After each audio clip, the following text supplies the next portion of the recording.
সমিতি নিয়ে একসঙ্গে কাজ করার প্রত্যয় ব্যক্ত করলেন নারায়ণগঞ্জ সিটি কর্পোরেশনের নির্বাচনে আওয়ামী লীগ মনোনীত প্রার্থী ও বর্তমান মেয়র ডাক্তার সেলিনা হায়াৎ আইভী। এ সময় স্থানীয় সংসদ সদস্য শামীম ওসমানকে উদ্দেশ্য করে তিনি বলেন, দলের প্রতি আনুগত্য থাকলে তিনিও আমার পক্ষে কাজ করবেন। তাকে দলীয় মনোনয়ন দেওয়ায় এ সময় প্রধানমন্ত্রী শেখ হাসিনার প্রতি কৃতজ্ঞতা জানান সেলিনা হায়াৎ আইভী। পরে মহানগর আওয়ামী লীগের সভাপতি এবং মেয়র পদে মনোনয়ন প্রত্যাশী আনোয়ার হোসেনের বাসায় যান। এদিকে দলীয় মনোনয়ন পাওয়ায় নেতাকর্মী ও এলাকাবাসীর অভিনন্দন জানাতে তার বাড়িতে হাজির হন।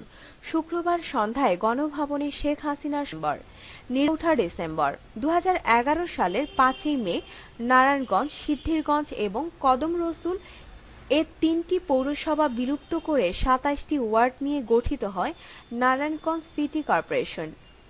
একই বছর 30 অক্টোবর প্রথমবারের মতো সিটি কর্পোরেশন নির্বাচন হয়।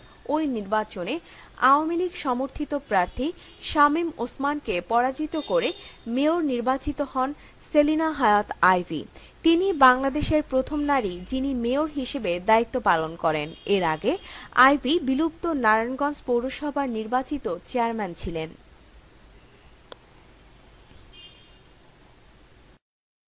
আবারও ইতিহাস সৃষ্টির অপেক্ষায় দেশের প্রথম নারী মেয়র ডাক্তার সেলিনা হায়াৎ আইভী। টানা দ্বিতীয় মেয়াদে নির্বাচিত হওয়ার প্রত্যাশায় তিনি।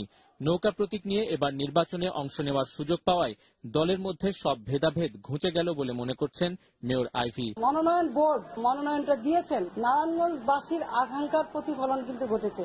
এখানে কিন্তু উনি এক ব্যক্তির কোনো প্রতিফলন ঘটান নাই।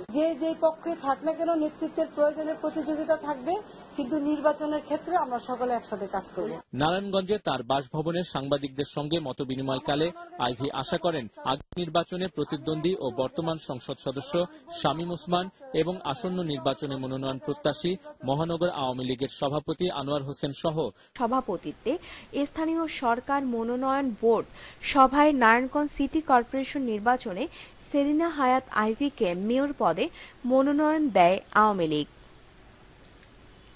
তবে নারায়ণগঞ্জ আওয়ামী লীগ থেকে মেয়র পদে মনোনয়নের জন্য যে 3 জনের নাম কেন্দ্রে পাঠানো হয় তাতে বর্তমান মেয়রের নাম ছিল না। জনমত বিবেচনায় বোর্ড শেষ পর্যন্ত আইভীকে মনোনয়ন দেয়। নির্বাচন কমিশনের ঘোষিত তফসিল অনুযায়ী আসছে 22 ডিসেম্বর নারায়ণগঞ্জ সিটি কর্পোরেশনের ভোট গ্রহণ হবে। মনোনয়নপত্র দাখিলের শেষ সময় আসছে 24 নভেম্বর। মনোনয়নপত্র যাচাই ও বাছাই হবে 26 ও 27 নভেম্বর। সবার সমর্থন পাবেন তিনি। ভোট ও সহায়তা চাইতে সরাসরি দেখা করবেন তাদের সঙ্গে। একটা নির্বাচন শুরু হলে সেই প্রক্রিয়ার আগে অনেক কিছু হয়, অনেক কিছুই ঘটে, কিন্তু যখন দল সিদ্ধান্ত দেয় সেই সিদ্ধান্ত সকলেই মেনে নেয়। আমি তো মনে করি যে আমার কাকা কোনো পক্ষ নয়, উনি আওয়ামী লীগের একজন খাঁটি আওয়ামী লীগের, এবং উনি আমার সাথে কাজ করবেন। যদি উনি দলের অনুগত কর্মী হন তাহলে নিশ্চয়ই উনি দলের নির্দেশ মেনে চলবেন। সে আমার ভোটার, তা আমি কি ভোট চাইতে যাব না? আমি যদি ভোট চাইতে দলমত নির্বিশেষে সকলের বাড়িতে যেতে পারি, তাহলে আমি তার বাড়িতে নয় কেন? আমি অবশ্যই ভোট চাইতে যাব।